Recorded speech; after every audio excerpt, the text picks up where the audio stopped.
इस वीडियो में जो अलजेब्रा है उसका जो बुनियादी जितना भी तारुफ है वो मैं करवाती हूँ।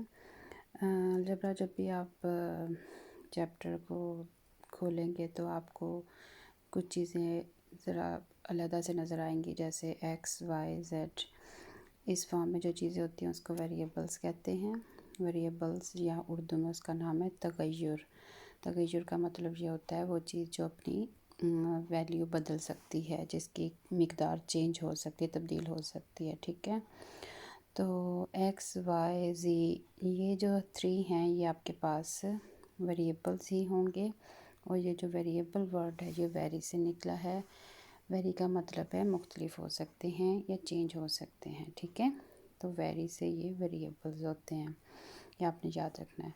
फिर आपको कुछ ऐसी टर्म्स नज़र आएंगी 1 2 1 2 3 4 5 इस तरह करके कुछ भी नंबर नज़र आएगा।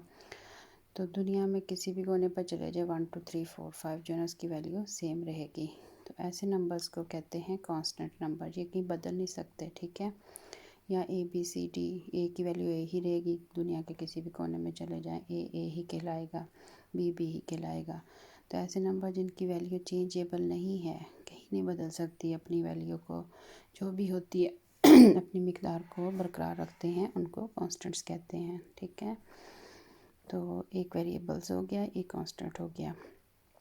अब कुछ और टर्म्स इस फॉर्म में नज़र आपको आएगी। फॉर एग्ज़ाम्पल वो जब भी आप अलजेब्रा खोलते हैं तो उसमें जो लिखी हुई चीज़ें होती हैं, पहले मैं उसके बारे में सारा कुछ आपको इंट्रोडक्शन करवाती हूँ। एक तो वेरिएबल्स का हमें पता चल गया क्या होते हैं, जो कि चेंजेबल होते हैं। ठीक है, और एक्स वाई ज़ी ही ज़्यादातर यूज़ होते हैं, या बहुत हो गया तो एस यूज़ कर लेंगे और टी यूज़ कर लेंगे, ये बात याद रखनी है। ठीक है,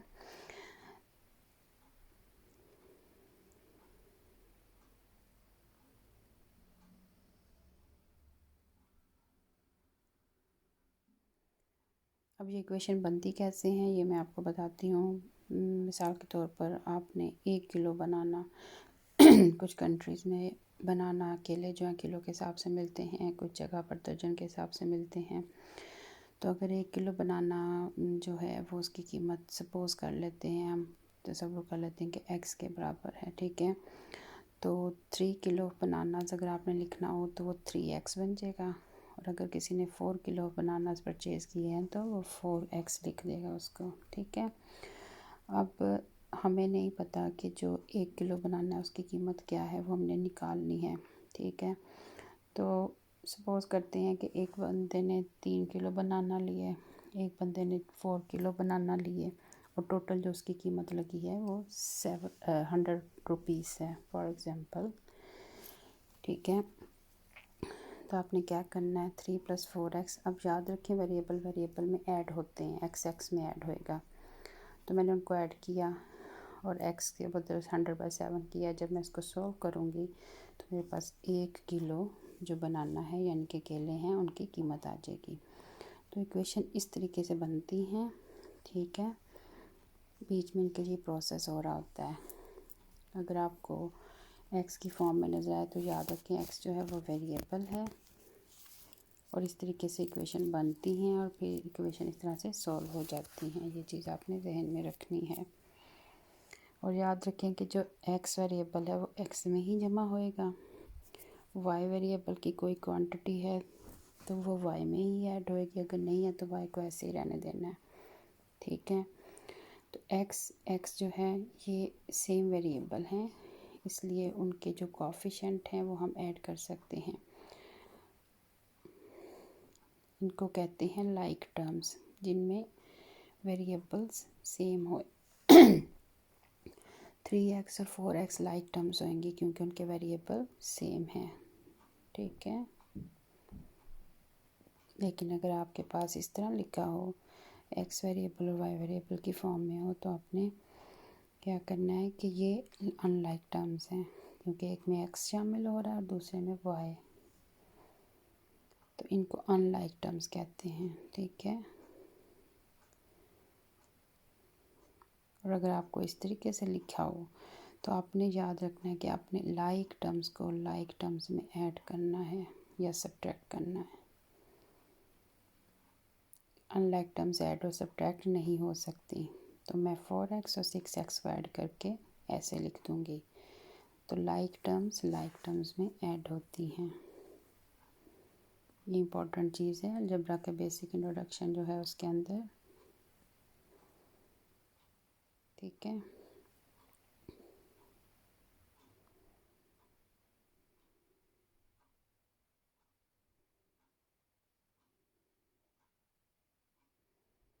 अब ये जो 4x आपके पास लिखा हुआ है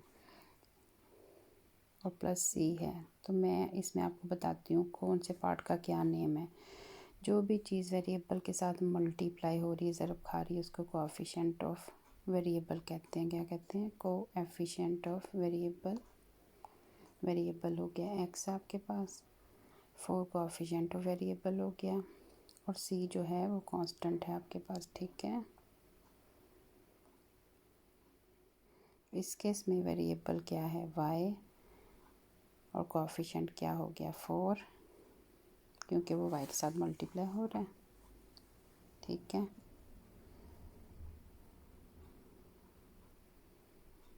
तो x एंड y जो हैं ये इन इक्वेशंस में या इस एक्सप्रेशन में वेरिएबल्स हैं, और उनके कोएफिशिएंट कौन से हैं? दोनों के 4 हैं, ठीक है। जो भी चीज़ वेरिएबल से मल्टीप्लाई करती है वो कोएफिशिएंट कहलाती है।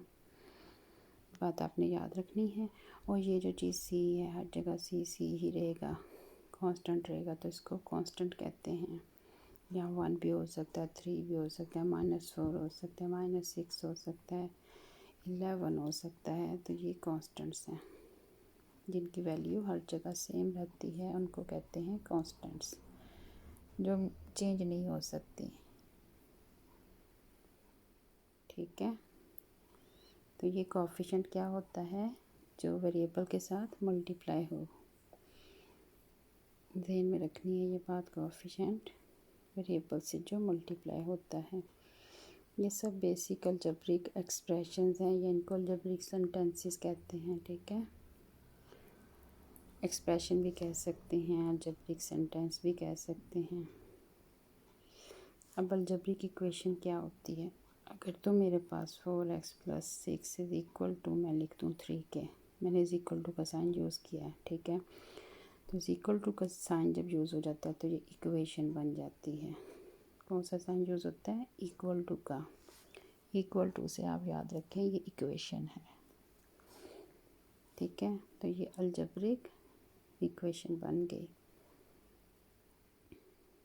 अदरवाइज ये अलजेब्रिक सेंटेंस या अलजेब्रिक एक्सप्रेशन होते हैं।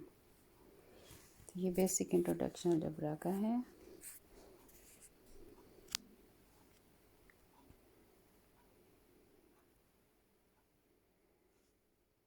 वेरिएबल्स, कांस्टेंट्स, कोएफिशिएंट्स, इन चीज़ों के बारे में आपको पता चल जाएगा, तो फिर आहिस्ता आहिस्ता आपको समझ आती जाएगी कि ये क्या चीज़ें हैं।